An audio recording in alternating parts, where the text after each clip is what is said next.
বহুদিন বাঁচবে। আরে এমনও তো হতে পারে এই জায়গায় বহু ভাই আছেন, বহু মানুষ আছেন যার কাফনের কাপড় দোকানে চলে আসছে।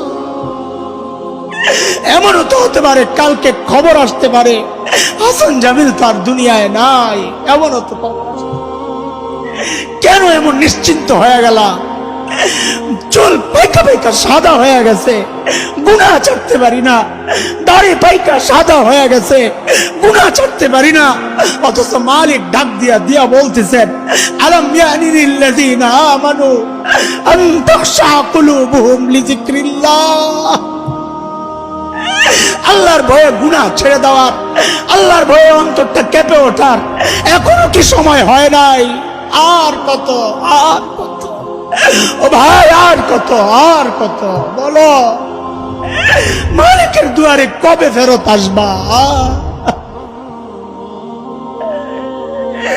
কবে আসবা বলো? একটা মানুষের উচিত আখিরাত নিয়ে চিন্তা করা যে আমার মালিকের সামনে আমি কি নিয়ে দাঁড়াবো, আমার পুঁজি কি, আমার কামাই কি, আমার সম্পদ। নামাজের সময় বিষাক্ত খঞ্জর দিয়া হযরত ওমরের পেট ফেরে ফেলছে, নারী বুড়ি বের হয়ে গেছে।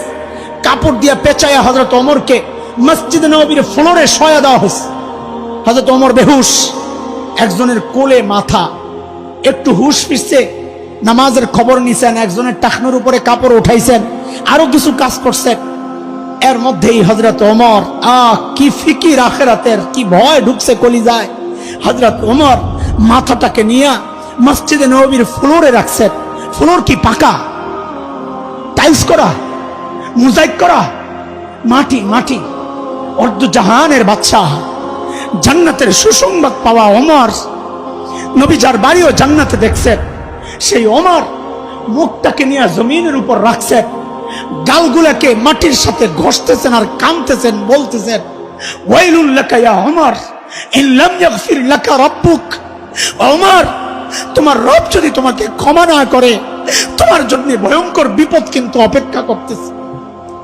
ওমরের আখিরাতের এত ফিকির, আবু বকর এত বড় মানুষ, আখিরাতের এত ফিকির।